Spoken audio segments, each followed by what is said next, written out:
lá no início do programa, na manchete, falamos da decadência do maringaense, ex-ministro, ex-juiz da Lava Jato, Sérgio Moro. Por que isso? As manchetes de hoje, que trazem o nome do Sérgio Moro, não são tão legais assim. Vamos usar elas aqui, eu vou fazer um pacotão e aí eu vou tocar a bola para os meus colegas aqui. Por exemplo, começo com o Ministério Público Federal se manifestou pela regularidade de transferência do domicílio do ex-juiz. É uma vitória que ele teve, então quer dizer que está tudo certo ele mudar para São Paulo e ser candidato por lá. Mas, no entanto, depois de ele trocar o Podemos pela União Brasil e ser escanteado aí pelas lideranças do partido, o Sérgio Moro tem sido aconselhado agora por aliados a brigar por uma vaga na Câmara dos Deputados.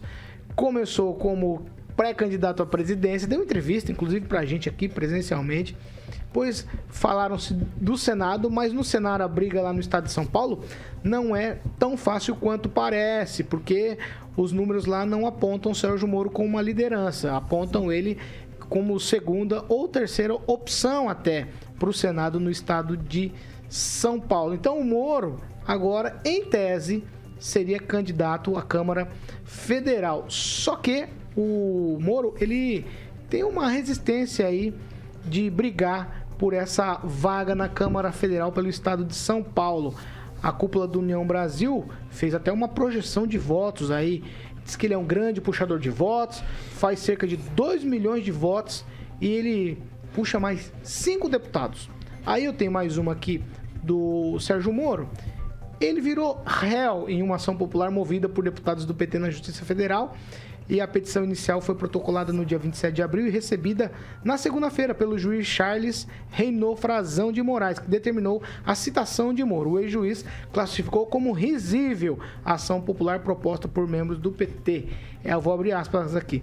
A inversão de valores é completa. Em 2022, o PT quer, como disse Geraldo Alckmin, não só voltar à cena do crime, mas também culpar aqueles que se opuseram aos esquemas de corrupção da era petista. Foi como se defendeu o ex-juiz. Ângelo Rigon, começo com você. Sérgio Moro vai de mal a pior, hein? Cada dia é uma coisa ruim. Ele teve uma vitória aqui que pode mudar, afinal de contas todo mundo pode mudar quando quiser. Mudou para São Paulo, trocou o domicílio eleitoral, só que no União Brasil, neca de catibiriba, hein? Tá cada dia, só não vê nem o fiozinho de luz mais. Pois é, ele mostrou que realmente de política não entende nada. Basta ver a situação que chegou. A culpa não é minha nem ninguém da bancada, é dele. É assim como a culpa do que aconteceu com o Lula e algumas pessoas, porque alguns empresários foram presos, devolveram o dinheiro, foi por conta dele. Não fomos nós que fizemos as sentenças que foram anuladas. Então, ele é ruim por si mesmo. Nisso tudo, quem tem razão é a dona Odete, mãe dele, que não queria que ele entrasse na política. Mas ele resolveu não obedecer à mãe. Agora, só para lembrar, Maringá teve o Silvio Nami, pai, e o professor Wilson como suplentes de senador. Seria interessante que, no mínimo, o Sérgio Moro saísse senador de São Paulo. Ontem, o Real Big Data deu ele com 20%. 20% em São Paulo não é pouca coisa, não. Então, se eu fosse ele, insistiria, apesar de tudo, em ser candidato ao Senado. Ainda mais agora, porque eu acho que para deputado federal, até sobraria voto, porque o Tiririca está desistindo por causa do Eduardo Bolsonaro. Já vamos falar disso, segura então, lá. Podia até ser mais fácil eleger deputado federal. Mas se eu fosse ele, um cara que era presidenciável, insistiria em sair candidato ao Senado. Pamela? Paulo, o Sérgio Moro, né, vem se confundindo muito, né? Eu acho que é uma falta de tanto experiência política, quanto talvez aí ele seja ingênuo até, né? Ele saiu do Podemos no último dia do prazo para mudar para a União Brasil, também mudou de domicílio, né? Foi para São Paulo. Tudo bem que a justiça viu legalidade, né, nesse ato de mudança, todo mundo pode mudar, mas eu sempre gosto de olhar pelo olhar do eleitor curitibano em especial, que muitos, né, apoiavam e esperavam a candidatura dele, ver o juiz que fez história em Curitiba, morou em Curitiba há tantos anos, é um paranaense, mudar assim de uma hora para outra seu domicílio para São Paulo. Eu acho que todos nós acreditávamos que o Moro sairia candidato aí ao Senado, Senado, em São Paulo, né? Também houve uma conversa a governo do estado, mas agora está se consolidando aquela primeira situação ventilada, que era que ele fosse candidato a deputado federal. E aí a gente se pergunta, por que não ficou no Paraná? Por que não disputou aqui pelo Paraná, né? Então, é uma série aí de situações estranhas que fazem o Moro perder dia após dia aquela imagem de herói, né, nacional, aquela coisa, né, que até ele mesmo fala, minha biografia, né? Aquilo vai se esvaindo cada vez mais e é lamentável, porque era uma figura importante e da qual eu acredito que nós devemos muito. Então, realmente esse passo do Moro entrar na política foi, na minha visão, algo muito errado. Naamã, é o seguinte, tinha um boneco do Sérgio Moro inflável, era o Super Moro, parece que tá murchando a cada dia, né? A política partidária no Brasil não é para amadores, né? O Sérgio Moro, de fato, fez um grande serviço à nação brasileira ao expor essa situação de corrupção que tomava conta aí da nossa pátria. E a partir daí, então, ele deu um tiro no pé ao ir pelo esse caminho da política e partidária e perdeu aí a sua, vamos dizer assim, a sua base, o seu chão para ele caminhar, né? E é difícil alguém se envolver com política partidária e não ter algum respingo desse sistema corrupto que domina a política brasileira. Quem, Rafael? Olha, o Sérgio, eu creio que há boas intenções, né? Na sua cabeça, em querer fazer algo bom para o Brasil. Eu tento crer, na verdade, né? Mas até essa bondade realmente não chegar e se concretizar, eu tenho que falar sobre as coisas que vem acontecendo. Ele não dá um tiro certo no alvo, né? Abre aspas aqui, né, que ele coloca nas redes sociais o seguinte: eu não vou me corromper para ganhar a eleição, eu vou falar a verdade para as pessoas. Só que aí que tá, né? O partido Podemos só ficou sabendo que ele sairia do próprio partido depois da outra filiação. Então, veja, tem coisas que precisam ser esclarecidas. Ele disse que jamais, né, tiraria seu nome para ser presidente da República, candidato a presidente. Né? E retirou, foi para o estado do Paraná, depois foi para São Paulo, teve essa questão da residência dele, enfim. Não se sabe exatamente até em agosto, né, quando definitivamente vão fazer os registros das candidaturas, vai ter o Sérgio, em que posição, em que função, né, o que ele vai realmente pleitear. Agora, a ideia realmente dele ter saído como juiz, óbvio que foi uma decisão completamente difícil para ele, eu creio, né? Mas não sei se ele acertou, né, ao ponto de entrar na política.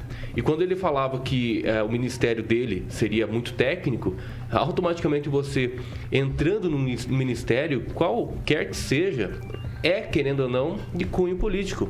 Então, essa questão de nunca entrar na política também, que ele sempre falava, hoje ele está dentro da política e depende dela, né? Porque a não ser que ele faça o próximo concurso para juiz federal e continue a sua carreira como magistrado. Agnaldo Vieira. Eu sempre dizia, e pode-se buscar nos arquivos da Jovem Pan e do Pan News, que não era bom negócio ele entrar para a política, né? Talvez ele almejasse chegar ao STF e seria mais fácil ele ter ficado como juiz e poder ser indicado ao STF. Eu acho que seria até um ganho político para o governo Bolsonaro a indicação do nome dele, né? Mas, como alguns ouvintes aqui disseram, ele colocou a carroça na frente dos bois, atropelou. É péssimo na triangulação política. Eu não sei se ele tem assessores que dizem, né, vamos por aqui, vamos por ali. Se tiver, estão jogando contra ele. Como disse a Pâmela, o mínimo que esperássemos é que, se não fosse candidato a presidente, que ele disse que só seria candidato a presidente, mas se fosse a outro cargo, teria que ser pelo Paraná, né? A carreira de juiz foi aqui, nasceu em Maringá, enfim. Então, a gente esperava que ele fosse candidato pelo estado do Paraná. E não está sendo. Então, corre o risco e, dependendo, as pesquisas dizem que ele é um puxador de votos, mas há possibilidades. Imagina se ele perde uma eleição para deputado federal, ficaria muito chato. Feio, hein? E enterraria de vez a sua carreira política, que agora não é mais promissora, né? Ela passa a ser desastrosa. Pô, melhor só um tweetzito. É que é difícil a gente não imaginar se ele tivesse permanecido no governo, né? Por exemplo, todos nós achávamos que ele queria uma vaga no STF, nós não sabíamos que ele almejava tanto a presidência. Se ele tivesse permanecido no governo, com certeza ele seria um sucessor e um candidato imbatível nas eleições, porque ele tinha uma história, né, o Sérgio Moro. Mas a gente vê que, como o Luciano Brito falou aqui nos comentários, o ego inflou tanto que explodiu, né? Ele colocou o carro na frente dos bois e perdeu tudo. O bonequinho explodiu. O bonequinho explodiu. Eu achei que tinha murchado, mas ele explodiu. É o tweetzinho só, Rigon. Vai que eu tenho que ir pro Fernando. Eu acho que ele teria dificuldades para disputar a reeleição, porque ele carregou durante o tempo inteiro da vida dele, pelo menos enquanto juiz, a bandeira da corrupção. E foi pela falta de combate à corrupção que ele deixou o governo. Fernando Tupan, sua vez, Fernando. 1 minuto pra você também, vamos lá. Fernando. Opa, aí só. Eu ainda não te ouço. Sem áudio, Fernando, tá muito. Agora deu. Agora sim, vai, Fernando. Não sei por que vocês perseguem tanto o Sérgio Moro. Deixa o Sérgio Moro trabalhar em paz. Vocês são contra o Sérgio Moro. O Rigon odeia o Sérgio Moro, isso eu sei. Mas agora, a direita, por exemplo, o pessoal aí, o Kiko e a Pâmela ficar falando mal do Moro porque saiu do governo Bolsonaro. Eu acho que não é bem isso. O Moro, ele estava morando aonde? Ele estava morando aonde, Kim? Ele estava morando aonde, Rigon? Estava morando aonde, Pâmela? Ele estava morando em Washington. Ele esteve aqui em Curitiba quantos meses? Ele voltou em novembro, ele não estabeleceu residência aqui em Curitiba novamente. Deve ter a casa, mas ele estava morando em Washington. Quanto tempo ele passou lá mesmo? Quase 2 anos. Então, vamos pensar. Pense bem o que vocês estão falando. Ele, segundo a Justiça Eleitoral, ele, se estiver morando na cidade, pode. E o Moro, enquanto depois que voltou, ele não fixou residência aqui em Curitiba, ele estava pulando de um lado ao outro. A mulher dele estava lá com o título eleitoral em São Paulo. Então, está errado? Não, não está errado.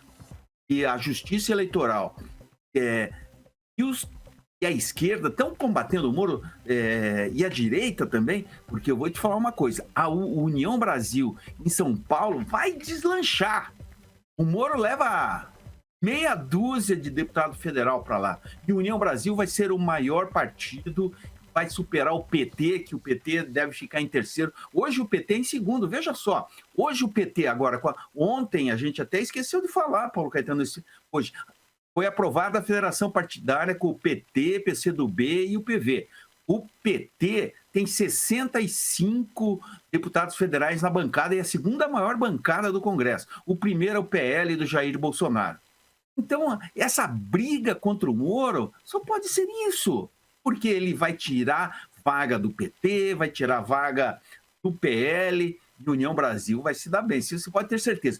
E ele pode ser candidato. Escreva. Se estiverem fazendo sacanagem, aí sim vão tirar ele, porque o pessoal do Tribunal Regional de São Paulo, eu acredito que não odeia o Moro do jeito que o pessoal de Brasília odeia.